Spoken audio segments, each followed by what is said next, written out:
अस्सलाम वालेकुम dear students. अच्छा, कुछ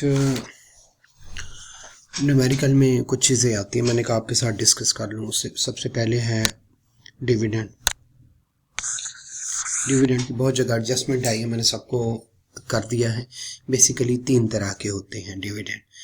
एक जिसमें वो कहता है कि जनाब डिविडेंड है और उस पर टैक्स काट लिया गया, ठीक है, पहली तरह। दूसरा वो बताता है कि जनाब डिविडेंड है और उस पे इतना टैक्स काटा है, इतनी उस पे ज़कात काटी है। और तीसरा है वो कहता है डिविडेंड इतना रिसीव हुआ है, उस पे 15% के हिसाब से टैक्स कटा है और ज़कात इतनी कटी है। अब ये 3 किस्में हैं, ठीक है, हम तीनों को डिस्कस कर लेते हैं। पहले तो जो है अगर हम देखें तो पहली किस्म को करते हैं कि जनाब वो आपको बताता है डिविडेंड इतना रिसीव हुआ है, ठीक है, रिसीव कितना हुआ है 1,59,375, 1,59,375 रुपये उसको रिसीव हुआ है, ठीक है। और इसको कैश डिविडेंड यूजुअली कहते हैं। द शेयर रजिस्ट्रार, वो जो कंपनी का होता है या जो भी, correctly deducted the withholding tax accordingly.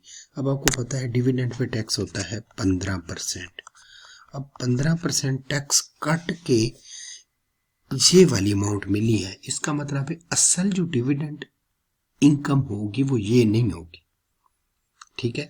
तो फिर ये क्या है, अगर पूरे डिविडेंड को रखो 100% और डिविडेंड पे टैक्स कितना है 15%, वो कट गया तो बाकी क्या बचा 85%।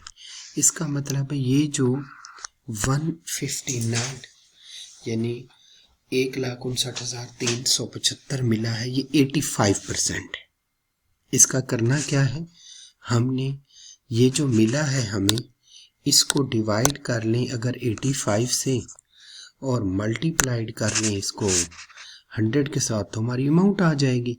तो हम करेंगे जितनी भी रिसीव हुआ है 149,375 डिवाइडेड बाय ये है कितना जो मिला है वो 85 है, और हमने पहुंचना है टोटल अमाउंट कितनी होगी, तो हमारे पास उसका आंसर आ जाएगा कि ये जनाब हमें इतना काट के बाकी मिला है। तो जो भी आंसर होगा वो हमारी एक्चुअल डिविडेंड इनकम होगी, ठीक है। अब हम उसको एक दफ़ा इनकम में ऐड कर देंगे, फिर उसको लेस कर देंगे, हमारे पास फिर टैक्सेबल इनकम आ जाएगी, और बाकी हमने एंड पे फिर इसका टैक्स जितना भी बनता है वो हम कर लेंगे। तो पहली तो अमाउंट ये होगी जिसमें अमाउंट दे देता है और कहता है विद होल्डिंग टैक्स जो है वो अकॉर्डिंगली डिडक्ट हो गया है। तो अगर इस तरह का अमाउंट दे दे और कह दे टैक्स काट दिया है, तो वो अमाउंट को 85 से डिवाइड करना है, मल्टीप्लाइड बाय 100 करना है, तो हमारे पास क्या आ जाएगी, डिविडेंड इनकम आ जाएगी। एक तरीका। दूसरे पे आते हैं, ठीक है। दूसरे में वो कहता है वजाहत, ये क्वेश्चन आपसे लिए, अब आपके जो क्वेश्चन दिए गए थे उन्हीं में से इकट्ठे के। वजाहत रिसीव डिविडेंड कितना 73,600 फ्रॉम बी लिमिटेड। कंपनी जो है वो उन्होंने विद होल्डिंग टैक्स काटी और ज़कात काटा है। जो विद होल्डिंग टैक्स उन्होंने काटा है वो है 13,800 और जो ज़कात है वो 4600। तो सिंपल बात है, उसको रिसीव हुआ है 73,600 प्लस 13,800 क्या हुआ है टैक्स है, प्लस 4600 ज़कात है। तो इन सब को अगर हम ऐड कर दें तो वो हमारी क्या बन जाएगी, डिविडेंड इनकम।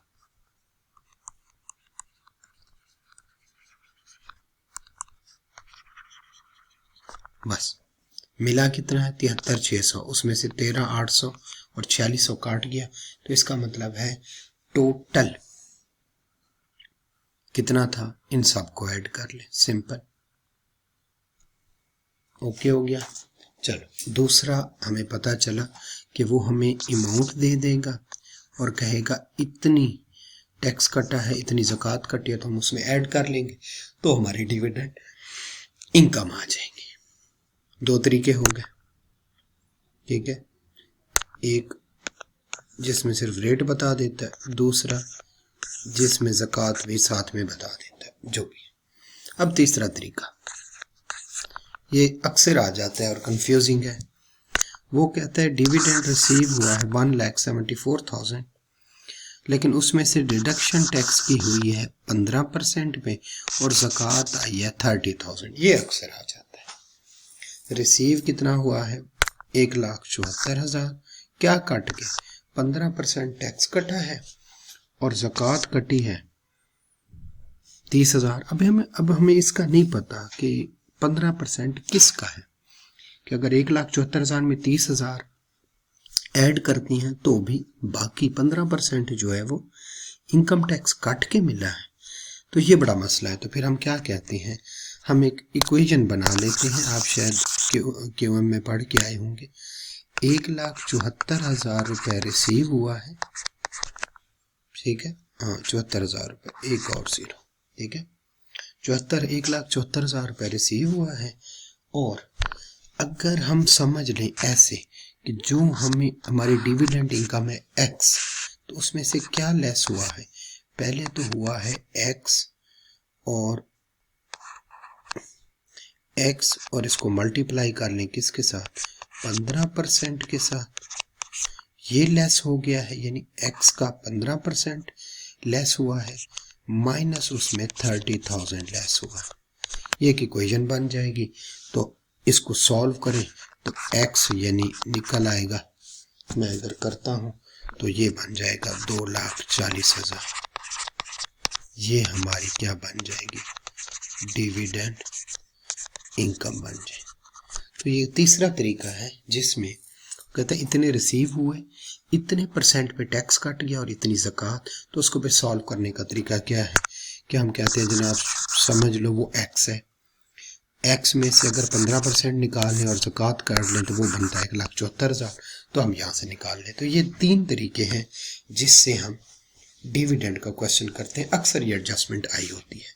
नीचे जो क्वेश्चन है वो इन्हीं में से हैं। ये देखो, ड्यूरिंग द ईयर उसको रिसीव 5,75,000 हुए, 15% टैक्स कट गया और 62,500 जो है उसकी ज़कात कट गई। तो सिंपल हम कर लेंगे, 5,75,000 तो उसको मिले ना, is equal to x minus x multiplied by कितना, 15% या 0.15 कर ले, माइनस कितना 62,500। ये इस तरह सिंपल हो जाएगा। इसी तरह से एक और है, डिविडेंड रिसीव 5,80,000, उसमें 15% टैक्स कट गया और ज़कात कितनी कटी, 1,00,000 रुपए। तो सिंपल इससे भी हो जाए। तो 3-4 तरह से आता है सिंपल, ठीक है। एक और चीज़ है वो कर ले, मैं उसको ग्रीन से करने लगा हूँ।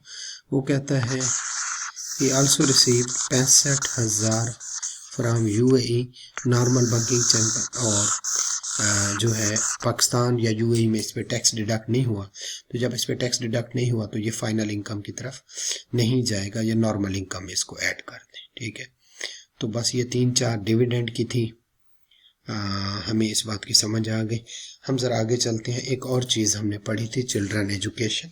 वो हमें पता था, वो कोई कहता है 5% ऑफ इनकम और फिर 25% जो है वो टैक्सेबल इनकम, और फिर कितने 2 या जितने भी बच्चे हों मल्टीप्लाइड बाई 60।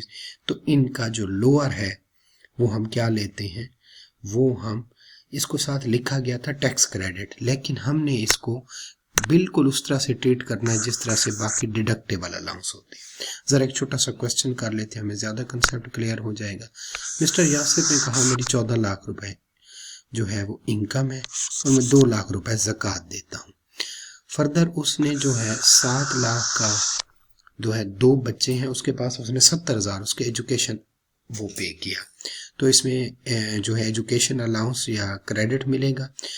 चले, और he has made the donation कितनी 50,000 की नॉन प्रॉफिट क्रॉस चेक के थ्रू, तो ये इसको टैक्स क्रेडिट मिल जाएगा डोनेशन का, अप्रूव पेंशन फंड का, ये सेक्शन 61। और ये कौन से वाला जो अप्रूव पेंशन फंड में वो की है तो 70, तो ये 63 के तहत आ जाएगा। तो अब ज़कात 2 लाख और ये जो 70,000 पे किया है इसको करेंगे उसी तरह से 5% 70,000 का और 25% इनकम का, और जितने भी बच्चे हैं मल्टीप्लाइड बाय 16 का लोअर लेंगे, लेकिन इसको ट्रीट बिल्कुल जो है जिस तरह से ज़कात को करते हैं डिडक्टिबल अलाउंस उस तरह से करना है।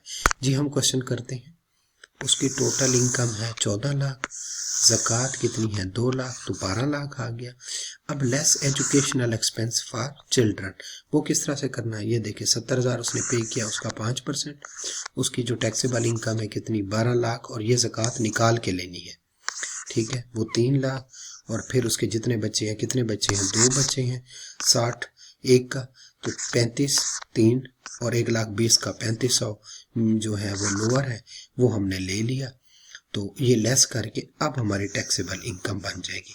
अब जितने भी नीचे क्वेश्चन करना है कौन से वाला 61 वाला और 63 वाला, तो उसके लिए अब टैक्सेबल इनकम ये होगी और टैक्स पेएबल ये जो हमने निकाला है ये वाला हो जाएगा।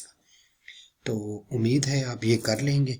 थोड़ा सा इसको आगे लेके चलते हैं। तो आपने जो इनकम लिखनी है पहले वो सारी लिख लेनी है, ठीक है, ये पहले भी मैं बता चुका हूँ।